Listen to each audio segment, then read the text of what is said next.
Hello friends, welcome to Priyadarshini's kitchen. இன்றைக்கி நம்ம கிச்சனில் என்ன பார்க்க போகிறோன்னா சூப்பரான அரிசி உப்புமா எப்படி பண்ணுறதுன்னு பார்க்கலாம் வாங்க. நான் ஒரு கப் அளவுக்கு, இது 240 ml கப்பு, அதில் ஒரு கப் அளவுக்கு அரிசி எடுத்திருக்கேன். அதில் 1/4 கப் அளவுக்கு துவரம்பருப்பு எடுத்திருக்கேன். ரெண்டையுமே கொஞ்சம் தெளிச்சிட்டு இதை நான் நல்லா ஊற வச்சு ஒரு 1 hour அந்த மாதிரி ஊற வச்சு எடுத்து வச்சுருக்கேன். இப்போ இதை நாம் மிக்சியில் ஆட் பண்ணிக்கலாம். நிறைய தண்ணி ஊற்றிடாதீங்க, அப்புறம் அது காயாது, ரொம்ப ஈரமாக இருக்கும். இப்போ எல்லாத்தையுமே நம்ம மிக்சியில் ஆட் பண்ணிவிட்டு நல்லா கோர்ஸாக பவுடராக அரைச்சி எடுத்துகிட்டு வந்துக்கலாம். ரவா கன்சிஸ்டன்சிக்கு இருக்கணும். பாருங்கள், இந்த அளவுக்கு இருந்துச்சுன்னா நல்லாயிருக்கும். இப்போ இதை ஓரமாக எடுத்து வச்சுக்கலாம்.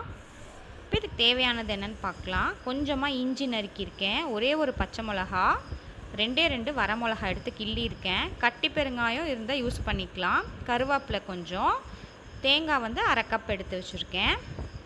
இப்போ ஒரு குக்கரில் கோகோனட் ஆயில் ஆட் பண்ணியிருக்கேன். தேங்காய் எண்ணெய் ஊற்றினா ரொம்ப நல்லா வாசனையாக இருக்கும் உப்புமா, அதுக்கு தான் 3 டேபிள் ஸ்பூன் ஊற்றிருக்கேன்.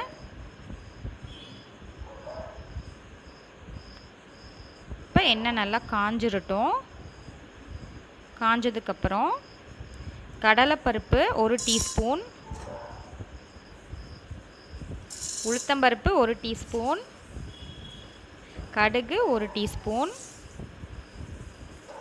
கொஞ்சமாக ஜீரகம் 1/2 டீஸ்பூன் அளவுக்கு இருந்தால் கூட ஓகே, அதை ஆட் பண்ணியிருக்கேன்.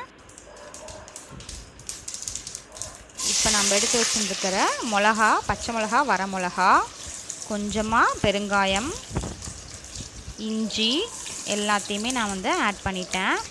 கருவேப்பிலை. இப்போ எல்லாமே நல்லா மிக்ஸ் பண்ணி விட்டுக்கலாம். இப்போ ஃப்ரெஷ்ஷான தேங்காய் துருவி இருக்கேன், அது 1/2 கப் எடுத்துருக்கேன் இல்லையா, அதையும் ஆட் பண்ணியாச்சு. இப்போ இது எல்லாத்தையுமே நல்லா மிக்ஸ் பண்ணிக்கலாம்.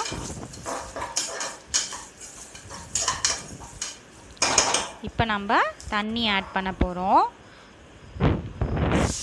1 கப் ரவை எடுத்துருக்கோம், 1 கப் அரிசி எடுத்துருக்கோம் இல்லையா, அதுக்கு நம்ம 2 கப் அளவுக்கு தண்ணி ஆட் பண்ணிக்கலாம்.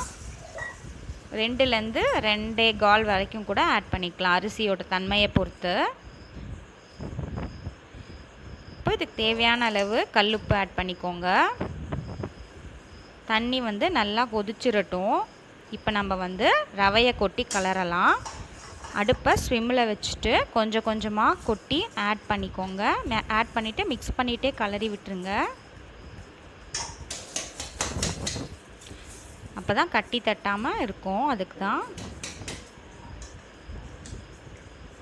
நல்லா இதை நல்லா கலந்து விட்டுக்கலாம். இப்போ நம்ம குக்கரை மூடி போட்டுடலாம். மூடி போட்டுட்டு விசில் போட்டுடலாம். மீடியம் ஃப்ளேமில் ஒரு 2 விசில் வந்தால் போதும். 2 விசில் வந்ததுக்கப்புறம் பார்க்கலாம். இப்போ விசிலெல்லாம் ப்ரெஷர் ரிலீஸ் ஆனதுக்கப்புறம் திறக்கலாம். அவ்வளோதான் ஃப்ரெண்ட்ஸ், நம்மளோட சூப்பரான டேஸ்டியான அரிசி உப்புமா சூப்பராக இருக்கும் ஃப்ரெண்ட்ஸ். இதை நீங்கள் உங்கள் வீட்டில் ட்ரை பண்ணி பாருங்கள். நல்லா உதிரி உதிரியாக இருக்கும், டேஸ்ட்டும் ரொம்ப நல்லாயிருக்கும். இது உங்கள் வீட்டில் ட்ரை பண்ணி பார்த்துட்டு கமெண்ட்ஸை ஷேர் பண்ணுங்கள். பிடிச்சிருந்தா பிரியதர்ஷினிஸ் கிச்சனுக்கு சப்ஸ்கிரைப் பண்ணுங்கள். தேங்க்யூ.